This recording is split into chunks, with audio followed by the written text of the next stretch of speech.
साधारण छोटे 3 ते 4 चम्मच आपण तेल टाकलेलं आहे।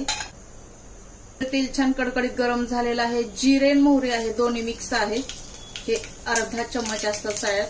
हे छान तडतडलं की आपण हिंग टाकायचं आहे, 1 चिमूटभर। हे छोटे छोटे 3 कांदे आहेत मंडळी, बारीक बारीक कापलेले, हे टाकायचे आहेत। त्यानंतर आता हे कांदे आपण छान लाल करून घ्यायचे आहेत।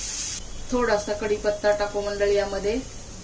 सुरुवातीला जर कढीपत्ता आपण टाकला तर काय होतं मंडळी, कढीपत्त्याचा कलर चेंज होतो, जसा पाहिजे तसा हिरवा राहत नाही।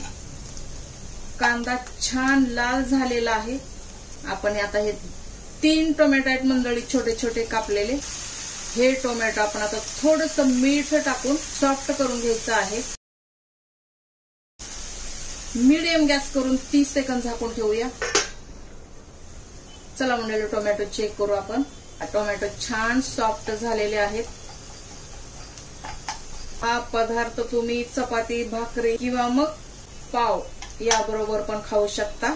चला आता यापुढे काय करायचं आहे, हे लसूण आहे मंडळी, जाड जाड वाटलेलं किंवा कुटलेलं, हे आपण टाकायचं यामध्ये। 30 सेकंद, अर्धा मिनिट आपण ह्याला फिरवून घ्यायचं आहे, थोडं खुशबू येईपर्यंत। हे प्रोसेस सर्व आपण मीडियम गॅसवरती करायचं आहे मंडळी। लसूण लाल करायची आवश्यकता नाही, लसूण असा वरती दिसला पाहिजे। छान सुगंध आला की असं समजायचं की आपला लसूण छान भाजला गेला आहे। आता यामध्ये पुढचे मसाले आपण टाकायचे आहेत। सर्वात आधी टाकूया लाल मिरची पावडर, तर तिखट तुम्ही किती खाणार आहे याप्रमाणे टाका। ही 1 चम्मच लाल मिरची पावडर आहे मंडळी। त्यानंतर टाकूया हळदी, हळदी अर्धा चम्मच आहे। आता हे छान मिक्स करून घ्यायचं आहे। आपला मेन पदार्थ यामध्ये टाकायचा आहे मंडळी, हे आहे आपलं। तर आता याला धुवण्याची गरज नाही, कारण सुरुवातीलाच आपण 2-3 पाण्याने छान धुवलं होतं। ही फक्त 1 वाटी मूग आणि मटकी मी भिजायला टाकलं होतं मंडळी, त्याची एवढी सर्व झालेली आहे। आता हे छान तळापासून आपण फिरवून घ्यायचं आहे। मस्त कलर आलेला आहे मंडळी। 1 वाफ काढायची आहे। चला मंडळी चेक करूया। छान वाफ आलेली आहे।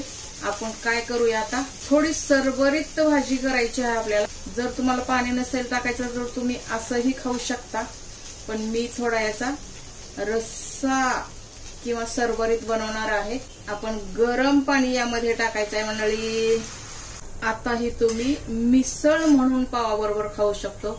चला बाकीचे राहिलेले 2-3